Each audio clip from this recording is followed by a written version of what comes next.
Hey guys, and welcome to the Working Money channel. So, sometimes I line up all the tabs to do these videos, and I have, I have a rough idea of what I'm going to be talking about, where I want to put the focus of the video. But in this morning's video, if you guys didn't catch it, I was coming to revelations as I was recording.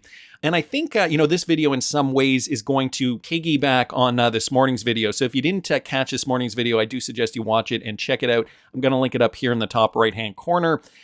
Because, as I'm noticing more and more signs, nothing is being spelled out explicitly, but I'm noticing more and more signs of this. The fact that economies around the world are in shambles. And, even if you just go to TikTok, I know my TikTok feed is full of people complaining about grocery prices, gas prices, the cost of living.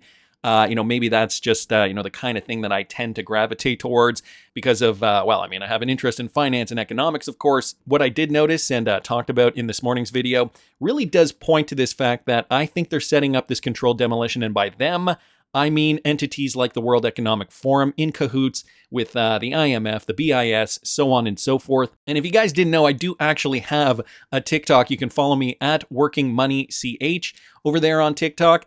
And if you guys didn't catch it, I made an appearance in another TikTok creators video this weekend. Visiting some sketchy bars, I joined Bo Pinto in his endeavor to review some sketchy bars in the city. So check it out, guys. I'll put the link in the description of this video too if you guys didn't catch it yet. Let's get back to it though. Michael Branch here noticing something else. So again, piggybacking on what I was talking about this morning, a study has now revealed that 98% of central banks are eyeing central bank digital currencies. So 98% is an overwhelming amount. I don't think there are 98% of countries on the planet that agree on anything, yet they're all agreeing on central bank digital currencies, something that certainly piques my interest. So the WEF just recently did release a report investigating wholesale central bank digital currencies. The document explored ongoing initiatives, potential use cases in financial markets, and the potential of WCBDCs to alleviate significant industry challenges and address key pain points.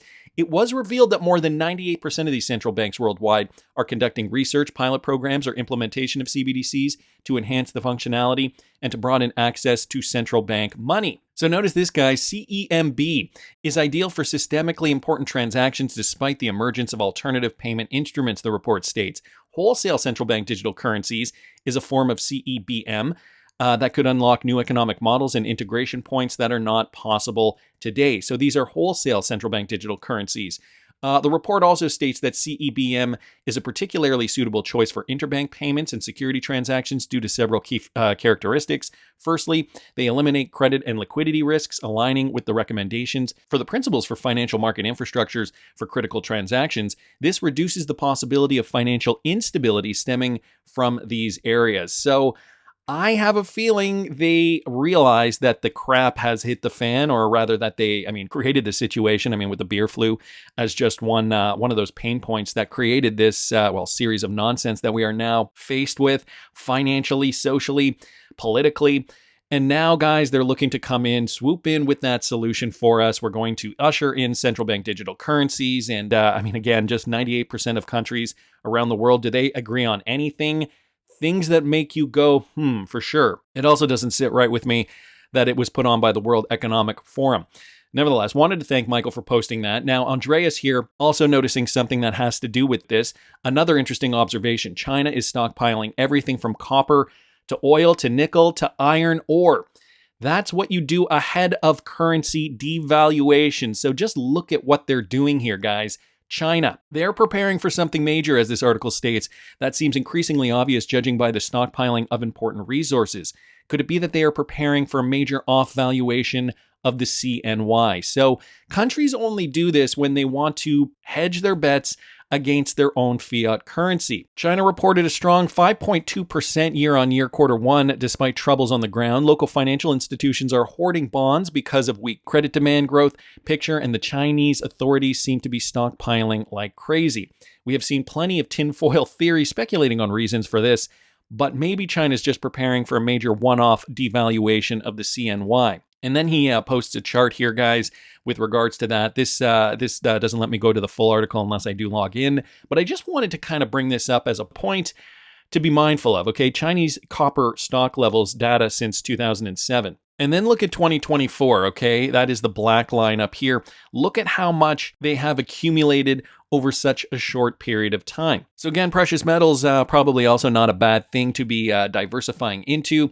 As you guys know, I do also hold some precious metals. And also, guys, I mean, in this new emerging financial system, digital currencies, digital assets are going to be king. I think, to hedge your bets against a fledgling fiat, being into crypto is definitely not a bad thing. And considering, they're becoming increasingly scrupulous of who is holding what, and they want to really keep track of you, them meaning government. I would also suggest that you pick up a Ledger Nano or something similar, a cold storage wallet solution where you can keep your cryptocurrency safe. I do have an affiliate link in the description of every video I do, but I'm not here to push my affiliate link. You can use the link if you want.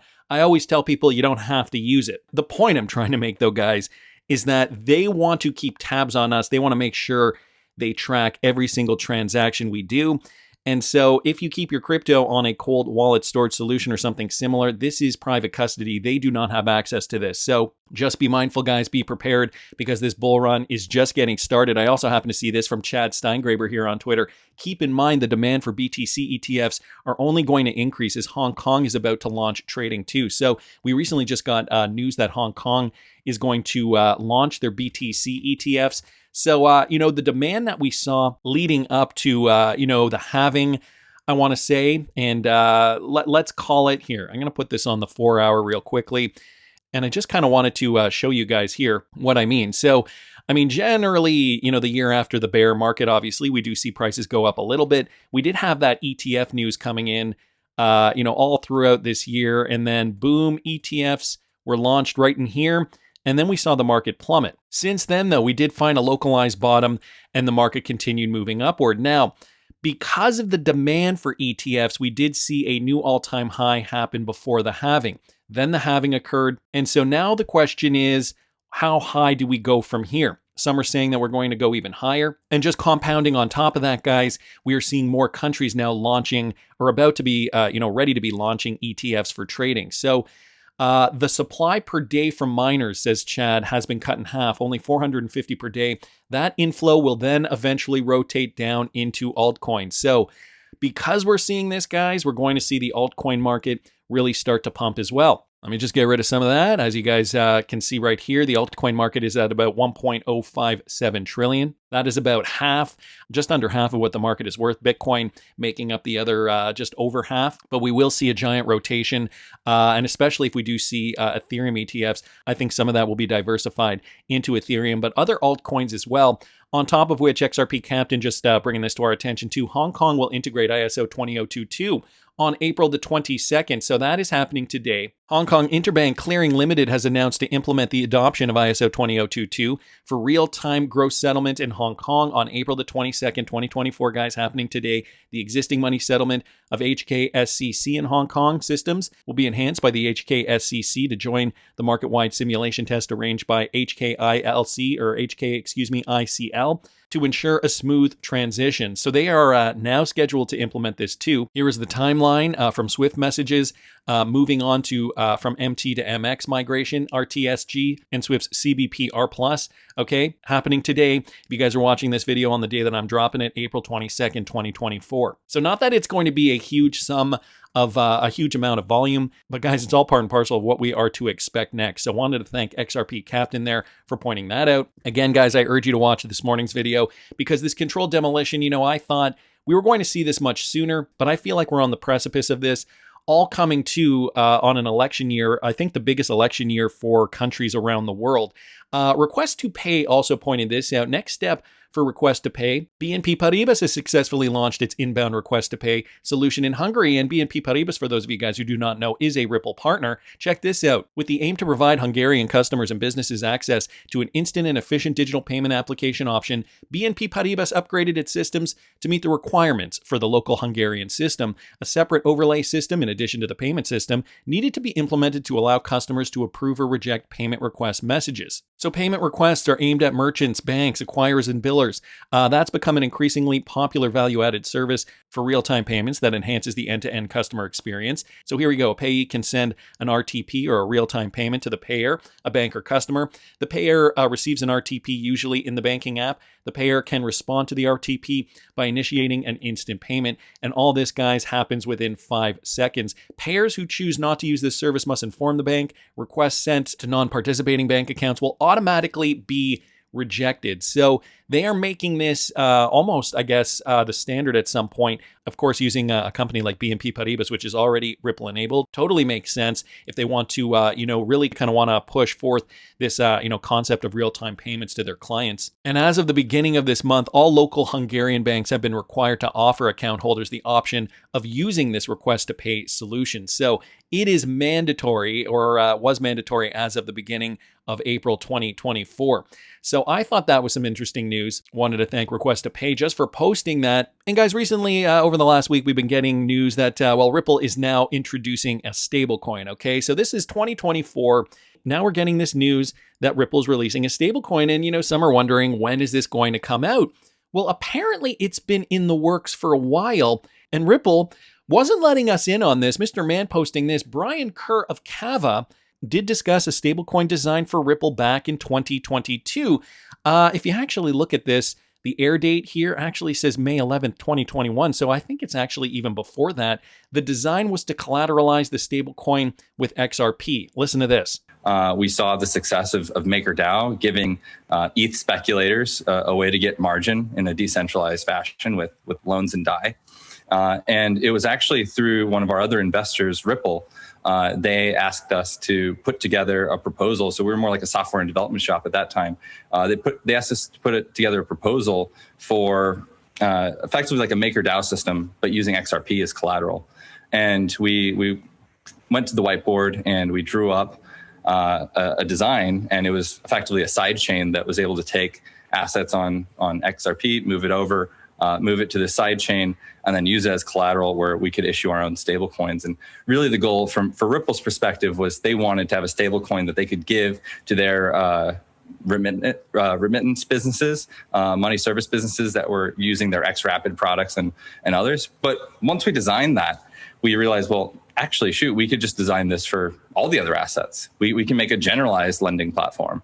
And from that point forward, we really did a 180. We pivoted fully mid 2019, and we launched the Kava platform as it's known today, which at the time was a single application blockchain that offered collateralized loans on a variety of digital assets. But really, that laid the groundwork for what we're doing now, which is a whole portfolio of financial services for crypto. So the guys over there at Kava were approached by Ripple back in 2021 and probably even before that to work on a stablecoin based on the MakerDAO protocol. Now, for those of you guys who do not know what MakerDAO is, it's a decentralized blockchain protocol that enables users to borrow and lend cryptocurrencies. Launched in, I think that's supposed to say 2021. The platform operates on Ethereum. So it is a governance token. DAI is a stablecoin designed for various DeFi applications, including lending, borrowing, trading, yield farming, and remittances. Anyone can acquire DAI on the open market. MakerDAO membership is not required. So guys, this is what I find interesting here. Lending, borrowing, trading, yield farming, and remittances. Ripple obviously wanted to get in on this game, was seeing the benefits of a stablecoin, and had enlisted guys like Brian Kerr of Kava to do just that. So now maybe that gives us a little bit more insight on what this stablecoin is supposed to be. I'm looking at institutional grade adoption, guys, more flexibility, more liquidity when it comes to lending, borrowing, and trading. I mean, considering Ripple technology is now undeniably diffused within government, one can only imagine the opportunities that we're going to see moving forward in this new financial framework once we do see this controlled demolition and the world is running on blockchain technology. But that's just my opinion. I want to hear what you guys think. Please subscribe to the channel if you haven't already. Like the video if you like the content I'm providing. I always love hearing your comments. See you in the next one, guys.